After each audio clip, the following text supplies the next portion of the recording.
High noon. Cowboy boots on gravel. We slowly pan up to reveal the silhouette of a cowboy. He wears a white cowboy hat. His white-grey moustache twitches as his eyes crease with a slow smile. This is Rick Smith, cowboy of the West. Well, Western New York. I'm hopeful that you don't get whacked, walloped. So, are you ready? Yeah. We're riding his trusty steed, his golf cart. Can we go back to the meadow? Yeah. But this ain't no prairie. We're riding along the paths of some beautiful wild meadows in downtown Buffalo. Paths carved between 6-foot-high wild plants, including mugwort. But maybe not. You okay? Oh! I'm fine. All right. At face-smacking level. And he might wear the hat, but Rick Smith isn't exactly a cowboy either. He's a Buffalonian businessman, and since 2006, the owner of the hulking, once disused industrial site, now known as Silo City.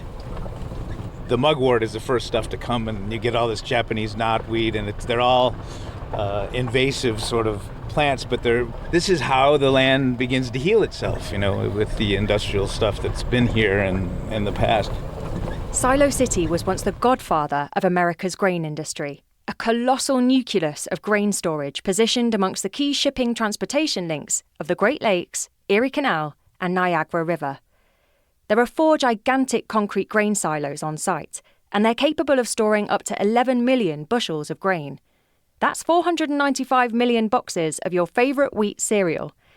From the late 19th to the mid-20th centuries, this was the biggest grain port on the planet and the beating heart of Buffalo's economy. And then all of a sudden it was chipped away at, it sort of petered out. In 1959, the St. Lawrence Seaway opened, a new shipping route for North America, and it bypassed Buffalo. The grain silos weren't needed anymore, and one by one, from the 1960s to the 1980s, most of the companies using the site left, taking Buffalo's jobs and economy with them. Abandoned and redundant, the monolithic silos slowly decayed. It was a very sort of bleak symbol of what Buffalo once was and how we failed. But Rick purchased the site way after the grain industry had croaked in Buffalo. So why would someone buy a massive derelict complex that includes a bunch of almost indestructible grain elevators? And what the hell do you do with it? Whether they're going to be the greatest places to redevelop, I don't know. I think they're beautiful as ruins, and it's really for the people to sort of help direct.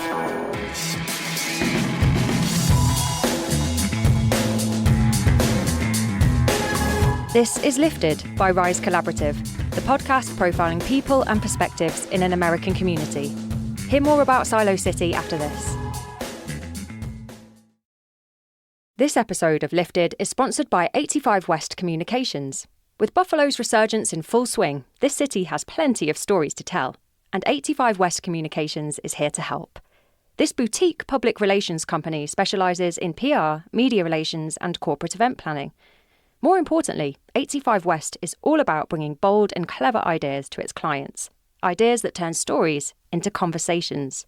Whether you're a business owner, CEO, or influencer, 85 West Communications brings the energy, passion, and expertise to make your business part of Buffalo's stories. Find out more at 85westcommunications.com.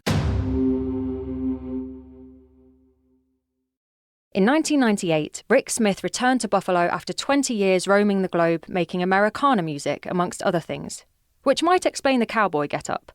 He'd returned to take over the family business, Rigidized Metals. They produce and develop textured metal products.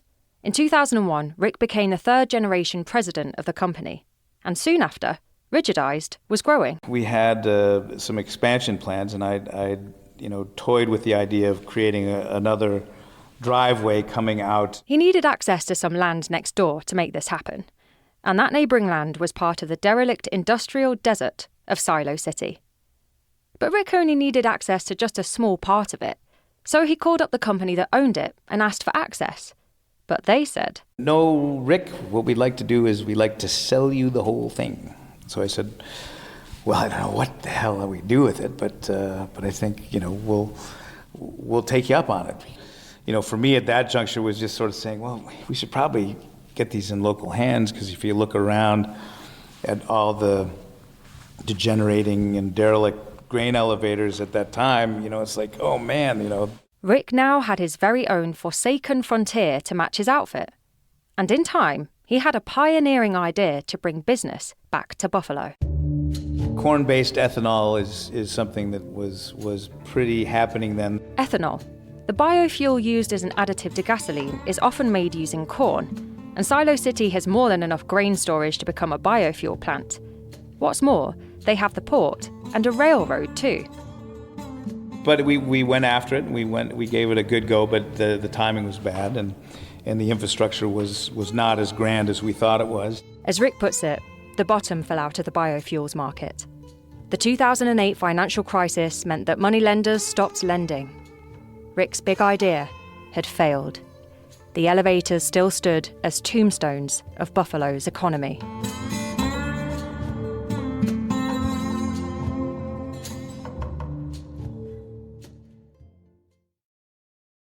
Did you ever feel despair, or have you always had like a inner confidence about the whole site? Well, the site's overwhelming. If you gotta spread your arms and hold your breath and always trust your cape. In 2011, Silo City hosted a preservation conference about repurposing historic buildings, and Rick was inspired.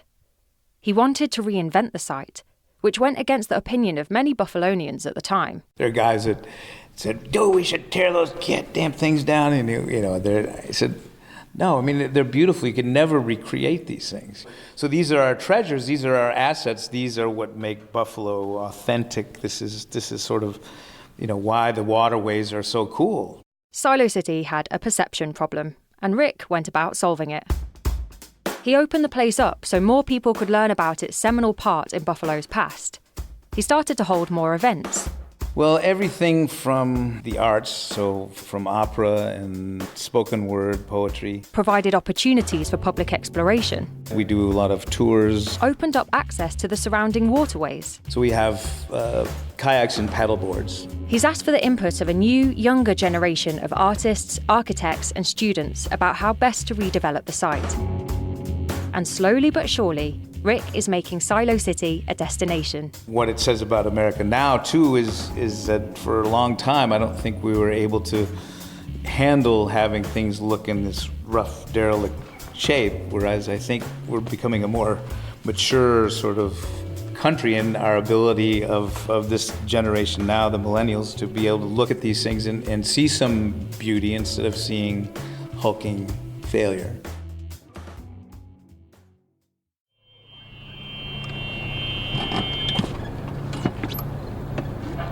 Another person involved with the steady regeneration is a guy called Swanny Jim, who lives on site at Silo City with his dog. Gonzo, Holly's here. Hey. Swanny Jim apparently earned his nickname thanks to time spent at the local pub, Swanny House. Rick hired him in 2006 to help build part of the ethanol plant, and when the idea fell through, Jim stayed. He's lived amongst the ruins of the silos for 12 years as a guardian and steward of Silo City. He talks about the buildings as though they're alive, a partner in their own renaissance. It's changed over the years. What I find most amazing about it now, and this is after we've had thousands of people through the site, is how the site allows everybody to get their own individual perspective and meaning from it. The buildings speak for themselves. There's a certain majesty about them. But how they affect other people is the part that I find more and more interesting. You said that people have different perspectives on it. What's yours? Oh, it's pretty diverse. It depends on the time of day and how many beers I've had. I think people who get the site almost immediately feel there's a certain spirituality to it. I'm not sure, that's an individual thing, so I'm not going to presuppose what that might be. And then, as I like to say, it's a trade-off between their creativity and how the site works with them, and that's what makes the events and things down here special. We take to the golf cart again. We trundle along the natural paths winding through the wild meadows. The site is still raw and ruinous, but it's also teeming with life and creativity. It's a place for innovation once more. Swanny and I always say we're becoming, and we are becoming. What next? I'm not exactly sure. It's the perfect metaphor for Buffalo. The site is regenerating and developing right now, working to find its way and its place in today's America. The silos aren't tombstones for dead industry anymore, but living monuments to a rich industrial heritage on which modern Buffalo is building. You've been listening to Lifted by Rise Collaborative. Thanks to 85 West Communications for sponsoring this episode. This is actually the last episode in this series of Lifted, but don't despair because there'll be bonus episodes starting next week. They're a little bit different, so keep an ear out for those, and I hope you enjoy them. Lifted will be back with a new season and new stories in 2019, so stay subscribed for season 2. And if you've enjoyed the podcast, submit a review wherever you listen so more people can discover stories of Western New Yorkers breaking boundaries. Lifted is produced by me, Holly Kirkpatrick, for Rise Collaborative, and you can find more episodes wherever you found this.